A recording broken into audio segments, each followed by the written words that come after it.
The Trump administration has taken a whole-of-government approach to rooting out fraud. The Trump administration has already uncovered at least $9 billion in fraud. These criminals have stolen taxpayer dollars from all Americans to fund lavish cars, homes, and vacations here in the U.S. and abroad. Some of this stolen money is even allegedly going overseas to support terrorists.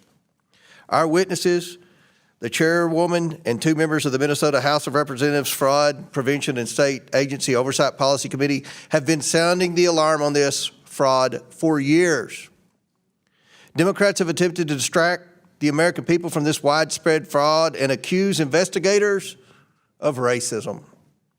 This should not be a partisan issue, but they clearly do not take this issue seriously. Texas Rep and Senate candidate Jasmine Crockett wasn't about to let Republicans talk about fraud without bringing some receipts. I just have one quick question. I have not been here the entire hearing, but I don't think this question has been posed for each of you, and we can start at the far end. Do you believe that all Somalis are engaged in fraud? I do not, and I'd like to... Okay, just yes or no. Next. Of course not. Oh, absolutely not. We have good Somali people in our state. Okay. Absolutely not. Okay, thank you so much. I just want to make sure I level set, because it seems like we want to continue to, especially as we just heard those particular articles entered into the record, we want to continue to just make it seem as if you are Somali, then somehow you are a fraudster. And this administration has decided that it wants a target on their backs. And so when my colleague, Ms. Randall, decided that she wanted to talk about the threats that are being made towards various Somali people, the reason she brought it up is because this particular side of the aisle has a tendency of, if one person does something bad, especially if they are an immigrant, then we are going to cast aside that entire community. So I wanted to level set, and I appreciate your honesty, because that's something that we very rarely get from my colleagues on the other side of the aisle. In fact, if we want to talk about fraud, I got a lot of fraud that we're going to talk about, because we're going to get into this, but I am very curious to hear. Let me ask you, Mr. Ballou, are you aware of allegations that $50,000 in taxpayer dollars have been given to someone that is currently sitting in this administration by the name of Tom Homan? Are you aware? Okay, that's a yes. I am. Okay, and last I checked, and correct me if I'm wrong if you have different information, but he was given that $50,000 in exchange for being able to provide contracts and kickbacks to people. As soon as Trump was going to get into office, the DOJ was actually investigating this, but as soon as Trump got into office, last I checked, he actually said, go ahead and throw away that case. So it was a Department of Justice investigation, and he accepted the money from an undercover FBI agent in cash. Are you aware as to whether or not we ever got that $50,000 back? I'm not. Oh, okay. Are you aware as to whether or not this committee has decided to investigate that? I'm not. Are you aware as to whether or not any committee in Congress has decided to investigate the fact that we know that he took $50,000 from an undercover officer, and yet we still don't have that money, nor does he have any charges? I'm not. Oh, okay. All right. So let's get into it.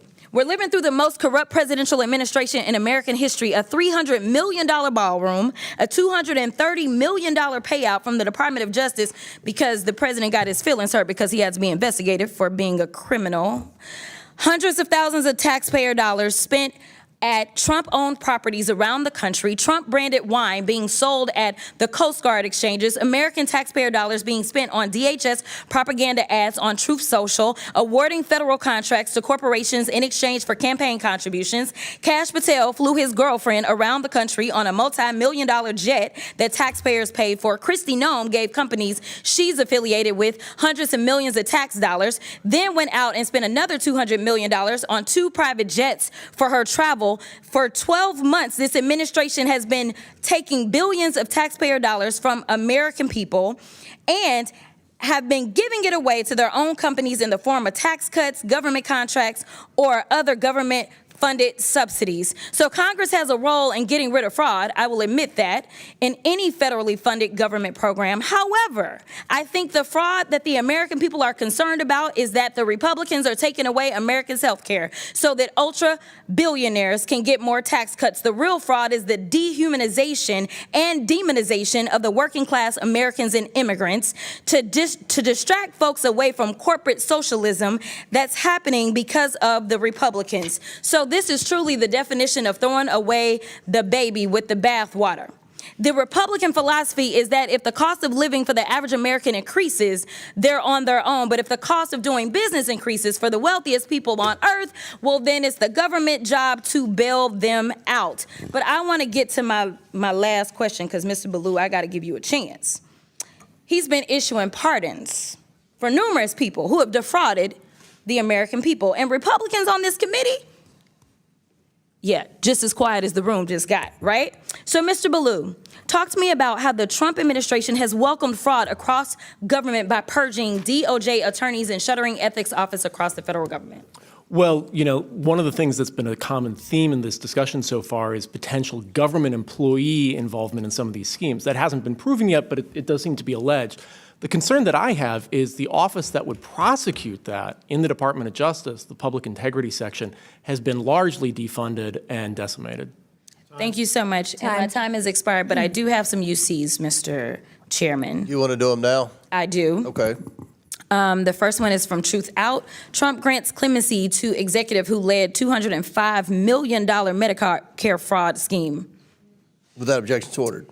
The next one is Trump commutes sentence of Dr. Solomon Melgen, eye doctor, found guilty of Medicare fraud. Without objection, it's ordered. The next one, healthcare fraudster Philip Esfermaze is latest Trump clemency recipient to be arrested. He defrauded more than $1 billion from Medicare. Without objection, it's ordered.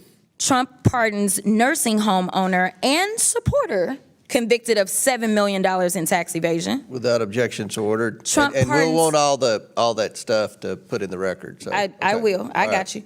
Trump pardons cost victims and taxpayers $1.3 billion, House Judiciary Committee Democrats review says. All right, without objection, so ordered. I mean, for Republicans to talk about corruptions in any way with Donald Trump being in there twice is absolutely ridiculous. I mean, we could go on and on and on endlessly about Donald Trump's lifelong of just ripping people off, not paying workers, literally trying to overthrow the government on live television and then getting bailed out of that.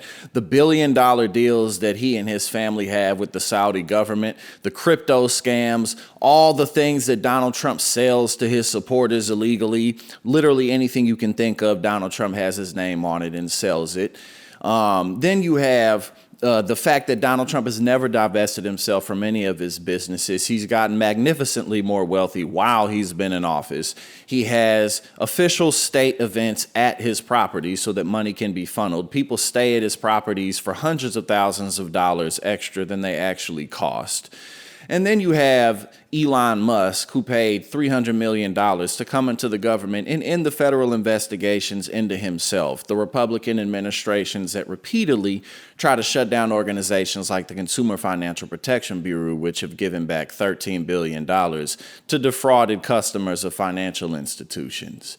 I mean, and then you have the whole Epstein file fiasco, which they still haven't released all of them. And now the fact that Bill and Hillary Clinton have refused to speak and testify in an open hearing, now they're all focused on that. Instead of acknowledging the fact that Donald Trump, not only is he in the Epstein files, but he was one of the most written names in the files.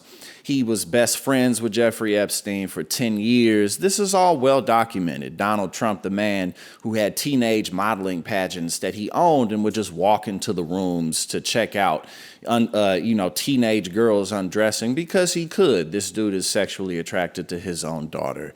I mean, all the people that he's exonerating and letting out of prison, wiping their slate clean because some family member paid him some money. Juan Hernandez, who he let off, but now we invaded Venezuela for their oil, talking about drug dealers, but you just let off one of the biggest drug dealers of modern times. The list goes on and on. I got to stop talking because the video is going to get too long.